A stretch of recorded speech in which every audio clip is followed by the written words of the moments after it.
Back in 2021, I documented 100 row homes across Philadelphia, and just a few months ago, my dream came true of owning a small piece of this city's history. I have big plans for the project, but for now, we're in the phase where we have to wait for warmer weather until we can pour the concrete. With the extra time I had this week, I reviewed all the architectural and structural drawings, and I found a couple big mistakes that would have cost me if I hadn't caught them now. As a refresher, I'm not DIYing the whole project in terms of me doing all the work myself, but I am DIYing the project in terms of me doing the architectural work, and I'm also the general contractor on the job. What this means is it's my responsibility to make sure the drawings are code compliant and that they're going to actually be buildable. In addition to that, I'm providing all the materials, so I need to be working with a lumber yard to make sure all the lumber deliveries are scheduled on time as to not hold up the framers. And I also need to source a lot of miscellaneous products like special adhesives, Simpson strong tie connections and other hold downs, windows, siding, and everything in between. So not much physical work was done this week, but arguably the more important work of logistics was done. I thoroughly reviewed all the drawings to check for any potential conflicts, and boy, I found a few of them. First, we're going to zoom in on the window at the back of the third floor.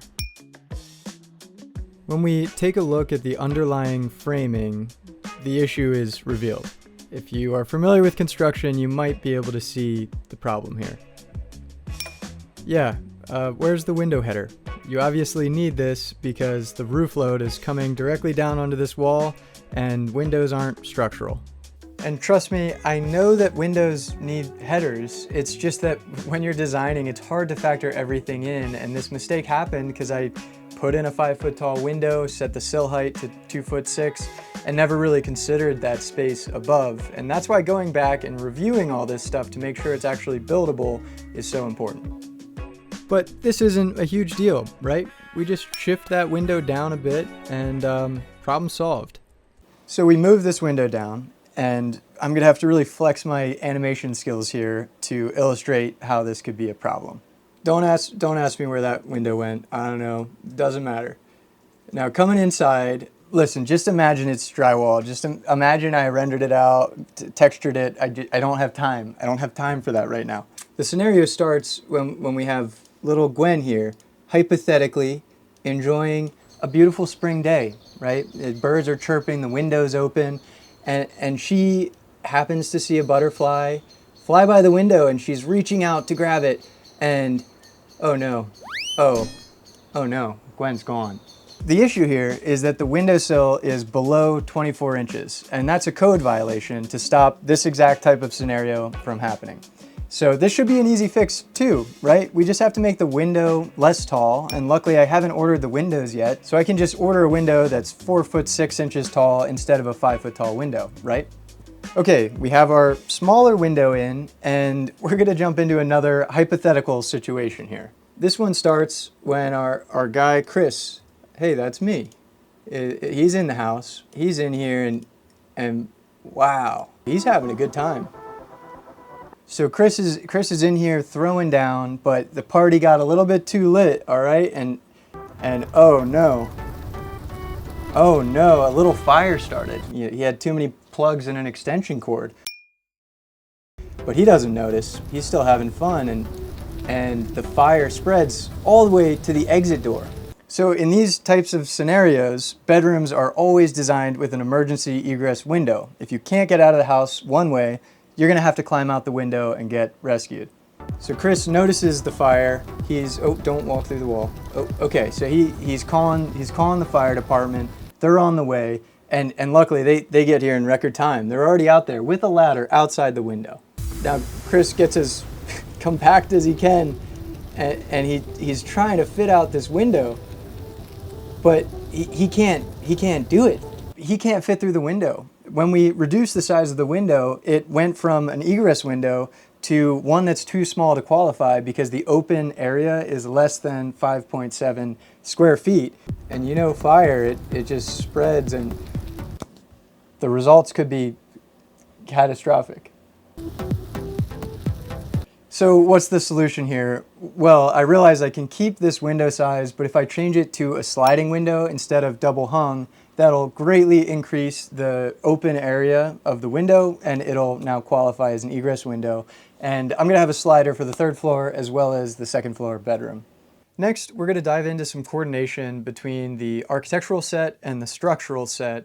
And there are some things that simply just didn't align until I looked a little bit closer. Also, if you're interested in seeing these documents in full detail and being able to read all the notes and understand this full project, I have a combined PDF of all the architectural drawings and structural drawings that are available to download on my website. And I understand that a lot of people outside of the architectural and engineering industry have probably never really seen drawings like this. And if you have any questions about these drawings or what certain symbols mean or anything like that, please drop them down in the comments.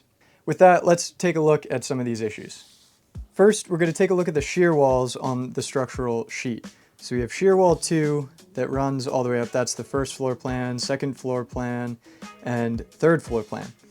If you're not familiar, shear walls are all about lateral stability. You can imagine like a house of cards, they can just topple. These shear walls provide rigidity so that doesn't happen. Now we're looking at the shear wall elevations, and we can see in the middle here, this is shear wall 2 that we saw on the plans. Now I realized that there's a big issue here. The engineer is showing this whole section right here as contributing to the shear strength of the building. Now there's a problem with that. That's the wall adjacent to the stairs where I want to expose the brick and the old timbers. So if I built things to this plan, I'd be required to cover all that with plywood and then a layer of drywall on top of that. So this required a little bit more coordination with the engineer. Another issue with the shear walls, we're back here on this floor plan of the shear walls, and now we're going to look at this SW1. That's the north wall that's going to be entirely rebuilt that had all those termite issues. And now shifting over to this shear wall schedule, this is basically the specifications of how these walls need to be built to properly withstand the lateral loads.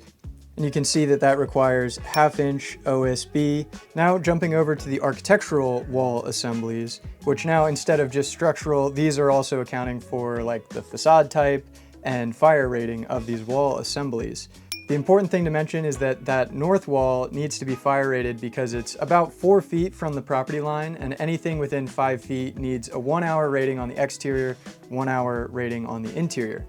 And looking at this wall assembly, you can see a UL number, and this is basically testing that happens with these assemblies to prove that they can withstand fire for an hour on the sides that are specified.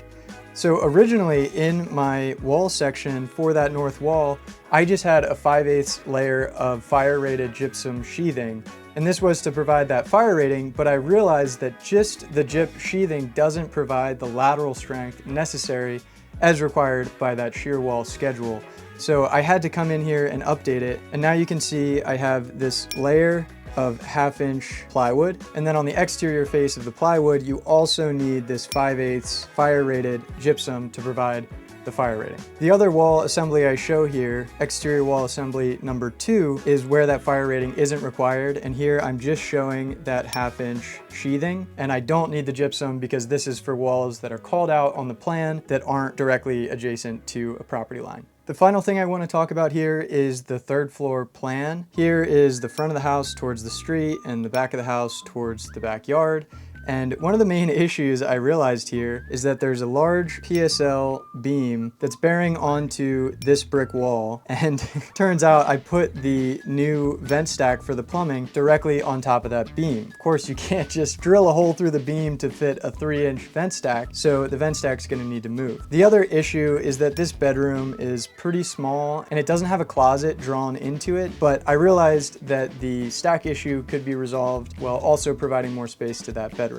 When we flip this over to the changes, you can see that this wall here actually moved over, so it gives a little less space for my studio, which I'm calling this entertainment room. And now that provides space for a closet in the bedroom. Now this isn't a full 2 foot deep closet, it's only 1'8", but I think I can live with that, and it's just nice to get a proper closet into this bedroom. Now, the other thing this solves, of course, is we have the big PSL here, and we also have a joist running directly next to it. So now this vent stack can be positioned to avoid all the structural members and just come through the house within this wall of the bathroom. In a previous episode, I introduced the idea of doing like some type of translucent floor, probably frosted glass for privacy, but something that can let light down deeper into the middle section of the house adjacent to the light well. And I really love this idea because it makes the floor feel less like just a hallway and more like a bridge that's connecting over this large void in the house that has the skylights above. I think it's a really fun, just architectural thing I can do that is relatively budget friendly. The back of the house, I know it's nothing to write home about as far as architectural interest. It's relatively standard and basic, and trust me, it pained me to make something so, I don't know, boring, but when you're paying for it, it greatly changes the factors at play when you're designing. And I just didn't want to do anything too unconventional or too expensive because I wanted to make sure it was going to stay within my budget. So back to this translucent bridge thing in the house, I realized that I have to coordinate that with my structural engineer because floor sheathing is structural. It's tying together all your floor joists into a floor diaphragm that then distributes loads into all your shear walls and keeps the building standing. So I brought the idea up to the engineer, and he was able to include in his plans an area of floor sheathing that doesn't contribute to the structural strength of the floor diaphragm. And this will just allow me in the future to replace that plywood floor sheathing with a piece of polycarbonate or some type of translucent material, but that's going to be a later project for now. So with all of these changes, I had to once again pay my engineer more. His rate was $1,200 to pick up all of these changes. But finally, I think we're honing in on the design that's actually going to be built. I introduced this idea in previous videos, but one of my main design intentions here is to bring natural light into the center of the house. Given that row homes are these long, narrow structures, it's very typical that the center becomes a dark hallway, and I'm trying to change that. And if I can be successful at this, I think it will just make this house so unique and surprising when people visit. So the strategies. I've talked a lot about this light well and skylights that bring light down further into the house. The next design idea, frosted glass on the bedroom doors, and this will bring the east and west light at the front and back of the house deeper into the structure at sunrise and sunset. I also talked about this potential translucent floor that again just helps the light well be more efficient getting light down to the second floor from the third floor. And the final thing I've been exploring that's really exciting is the use of mirrors to both make the space feel a lot bigger and two, to bounce light around and just increase natural light. So let me show you some renderings here. Starting off, this is the view from the first floor as you're walking up the stairs to the second floor. You see the skylight, you see the bridge looking thing that's the transparent floor, and then what if we just fill this wall with a massive mirror? I think this is so cool because now instead of just seeing that one skylight, you're seeing 3 skylights, and there's not even 3 skylights there. It's just an illusion. But because you're seeing 3 skylights, the light from those skylights is actually bouncing all the way down to that first floor staircase. Now you could take this even a step further and angle the mirror slightly, which is kind of crazy. I don't know if this is something I'd want to do, but it gives this like crazy effect. And I really want to see this in person to see how like mind-bending it is. You would never expect the actual structure to have this weird angle, but the mirror creates the illusion that there's like a lot more going on than is actually going on. So just a fun idea to explore. Now we're looking at the view from the second floor, kind of spiraling around, going down to the first floor.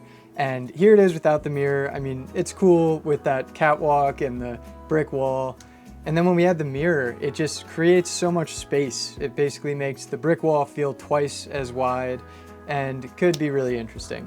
And here the angled mirror doesn't really make that much of a difference. Finally, the view from the third floor as you're walking down from the third floor to the second and you're looking over this light well. When you add the mirror, I actually love that now from the third floor, you're seeing all the way down to the first floor where people are walking up the stairs, a view that was pretty much entirely not there before the mirror. And again, with the angled mirror, I don't know, it's interesting. I'd love to hear what you think of it, or just what you think of having a mirror at all. It might be really tacky. There's the option of making it a colored mirror. It could be like a blue or orange, so it's not as much trying to deceive you, but it's more of an interesting design feature. Alternatively, it could be like a brushed metal look, so it's semi-reflective, but it's not like a mirror. And a final idea that would be crazy, and I don't think it's feasible, but you can get acrylic that is basically a two-way mirror, so you can see through it from the dark side, and then it's a mirror from the light side. And if this whole thing was a two-way mirror, then from the bedrooms on the other side of that wall, you could actually see down through the light well, and you could also get light from that light well through the mirror because it's semi-translucent. There's just some aesthetic issues, like if it's night and it's bright inside the room, then it becomes a window into your bedroom. So that's not great. So on this note of trying to get more daylighting into the center of the house, a really great tool that 3D modeling provides is that you can actually geolocate the model, orient it properly to north, then you can look at the actual sun path going around the house and where light is coming in from different angles at different times of the day. So we're going to look at a typical July day. Summertime, the sun is high and obviously out for longer, so that's when you get the best daylighting. Everything is similar in different months of the year, just a little bit less extreme. So to start, this is the morning. We're looking back towards the east, and the front of the house is here to the west. So in the morning, in the summertime, the sun rises and comes deep into the house, and it comes up onto the third floor, and it also starts to illuminate the hallway on the second floor. This is at 7 or 8 a.m. And I'm just so excited to finally move in and experience all these different lighting conditions for the first time and just watch light move through the space. If it's not obvious, I just love daylight. For one, I like plants and daylight helps plants. Two, I've done photography now for nearly a decade, and light was always one of my main inspirations for taking a photo. So this is just so exciting to visualize and explore how light will interact with this space that I'm designing. So after the morning, the sun continues to rise, and then it starts coming through these skylights. And I love that this daylight is actually directly going to pass through this translucent floor, and it creates these wonderful patterns of light raking across the wall as the sun moves through the sky.